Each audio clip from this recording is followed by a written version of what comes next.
राठी से कभी भी मुन्ना बजरंगी की ना कोई प्रतिद्वंद्विता रही, ना ही किसी प्रकार का झगड़ा कभी प्रकाश में आया। एक दिन में ऐसा क्या हो गया, इस बात की कोई जानकारी नहीं। एक फ़ोन पे रंगदारी मांग लेना और किसी बहाने से झांसी से बागपत तक ले आना, और 24 घंटे भी नहीं बीते थे और हमें लगता है 8-10 घंटे भी नहीं बीते होंगे कि हमको ये समाचार मिला कि जेल के अंदर हत्या हो चुकी है। हम लोगों को न्यायपालिका पे पूरा भरोसा है, जो भी होगा अच्छा होगा। मुन्ना बजरंगी को लेकर जिस तरीके से पहले हत्या होती है, उसके बाद सीबीआई जांच होती है और उस पूरे मसले में अब कहीं ना कहीं कोर्ट जो है वो सीबीआई की चार्जशीट को वापस करके उसमें एविडेंस के और साथ में और उसके साथ साथ वजह की भी बात करता है। लेकिन इस पूरे केस में क्या था और किस स्टेज पर है, हमारे साथ विकास श्रीवास्तव जी मौजूद हैं जो अधिवक्ता है इस पूरे केस के भी। विकास जी, जिस तरीके से अभी जानने को मिल रहा है कि कोर्ट ने एविडेंस के साथ सीबीआई को बुलाया, ये केस की शुरुआत हुई कैसे थी, अब कब से ये चल रहा है और क्या है पूरा बताइए जरा। इस केस की शुरुआत एक फ़ोन कॉल से होती है, जो कि बताया जाता है कि झांसी जेल के बाहर से करी गई थी और लोकेश दीक्षित जो बसपा के पूर्व विधायक थे, उनको फ़ोन किया गया था और बताया जाता है कि ये फ़ोन रंगदारी के लिए था। और उसी के बाद से एक मुकदमा दर्ज होता है बागपत में और उसी में इनको वहाँ पे ले जाया गया। जब ले जाया गया उसके बाद कई सारे जब हत्या हुई उस दौरान आप लोगों को क्या लगा, क्या वो जो हत्या हुई जो जो जो तरीका था जो वो था उसमें क्या ऑब्जेक्शन लगा, क्या आपने प्रेस कॉन्फ्रेंस से पहले की थी, क्या चीजें थी? हत्या का अंदेशा बहुत पहले ही लग चुका था। बतौर वकील जब हम मुन्ना बजरंगी जी से मिलने झांसी जेल पहुंचे थे, तो उन्होंने लगभग इस घटना के 15 से 20 दिन पहले हमें बताया था कि झांसी जेल के अंदर भी उनको किसी व्यक्ति द्वारा जहर देने की बात चल रही थी, जिसको कि उन्होंने जान गए थे। और इसके लिए एक मुकदमा 156(3) से उन्होंने बनारस की अदालत में कर रखा था कि हमको वीडियो कॉन्फ्रेंसिंग से ही हमारी पेशी को आप मान लीजिए और हमको जेल से बाहर ना निकाला जाए। जब हत्या हुई तो उसमें देखा पहले एक गोली फिर दो गोली, कई तरीके के ऐसे एविडेंस आपके सामने आए, कुछ फोटोज आए। उस दौरान आपको क्या लगा था देख के आप लोगों को, जो कि आपने प्रोड्यूस किया होगा, और ये फिर सीबीआई तक कैसे पहुंचा केस? मीडिया बंधुओं के माध्यम से ही तमाम फोटोग्राफ को हम लोग देख पाए और उसका अध्ययन कर पाए।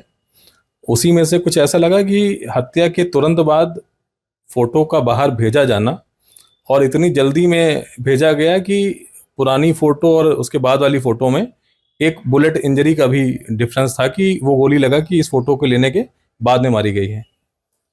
ओके, तो अब आप लोगों को अंदेशा इस बात का लगा। जी। फिर ये सीबीआई किस तरीके से पहुंचा, क्या अप्रोच की थी आप लोगों ने?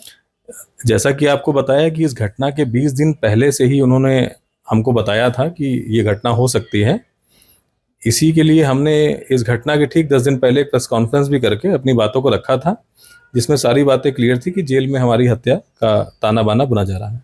जिस राठी का नाम आ रहा है, दुश्मनी कोई जिस तरीके से थी या कहा गया कि उसने हत्या कर दी किसी विवाद को लेकर, तो ये जो बात कही गई इससे कितना आप सहमत लगते हैं?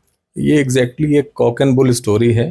राठी से कभी भी मुन्ना बजरंगी की ना कोई प्रतिद्वंद्विता रही, ना ही किसी प्रकार का झगड़ा कभी प्रकाश में आया। एक दिन में ऐसा क्या हो गया, इस बात की कोई जानकारी नहीं।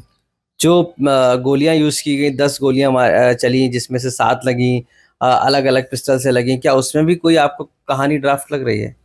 ये विषय फॉरेंसिक एक्सपर्ट का है और जो रिपोर्ट्स आ चुकी हैं या हो सकता है दोबारा फिर आएँ, उसमें इस बात को माना गया है कि हत्या में 4 असलहों का इस्तेमाल किया गया, जिनमें से सेम बोर की 3 पिस्टलें थीं और एक पिस्टल का उपयोग पुलिस और बाकी इन्वेस्टिगेशन एजेंसी को गुमराह करने के लिए किया गया था कि इसको बरामद करा दिया जाए तो दिशा भ्रम में रहेगी विवेचना। मुन्ना बजरंगी का नाम मुख्तार अंसारी से जुड़ा रहा, कई बार ये देखा गया। आपको लगता है कि पीछे की जो वजह है वो क्या हो सकती है, या क्या मुख्तार अंसारी से जुड़ा रहना भी एक वजह हो सकती है?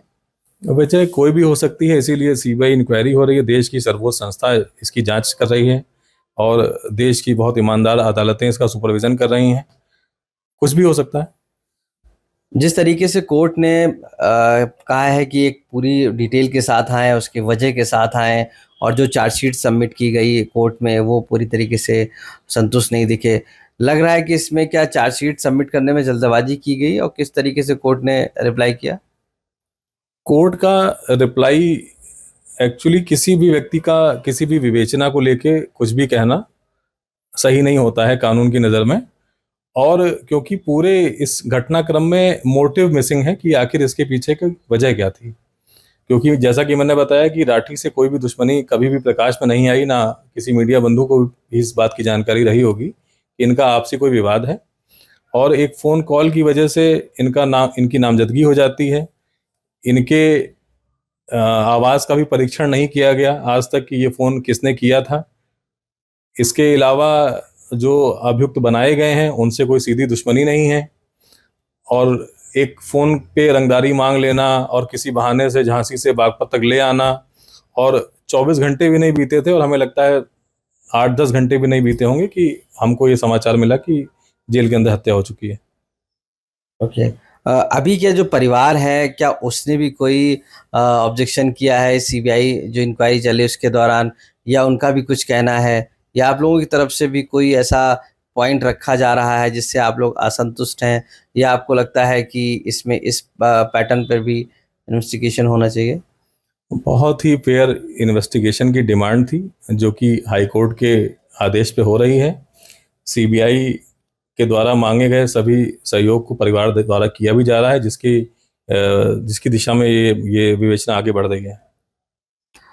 आपको क्या वजह लगती है, क्योंकि आप लोग उनके अधिवक्ता रहे हैं, आप परिवार रहे हैं, इसके पीछे क्या वजह लग सकती है जो कि चार्जशीट में नहीं दर्ज की जा चुकी है अभी तक? वजह सीबीआई बताए तो ज़्यादा उचित होगा, और उसका परीक्षण न्यायालय जो ट्रायल कोर्ट है उसके द्वारा हो तो वो ज़्यादा बेहतर होगा। हम लोगों ने एक लिखित तहरीर घटना के समय ही दे दी गई थी, उसी के प्रकाश में ये विवेचना आगे बढ़ रही है। आपको लगता है कि इस फेयर इन्वेस्टिगेशन के बाद इसमें जजमेंट आएगा सही? हम लोगों को न्यायपालिका पे पूरा भरोसा है, जो भी होगा अच्छा होगा। Thank you. तो विकास श्रीवास्तव जी, साफ तौर से मानना है कि इस पूरी इन्वेस्टिगेशन जो सीबीआई कर रही है और सीबीआई की जो चार्जशीट होगी वो कोर्ट में सबमिट की जाएगी। हालांकि बहुत से इसमें अप्स एंड डाउन्स हैं जिसको लेकर मॉनिटर किया जा रहा है, और उम्मीद है कि जो भी फेयर इन्वेस्टिगेशन होगा उसमें सामने आएगा। लखनऊ से आशीष श्रीवास्तव, आज तक।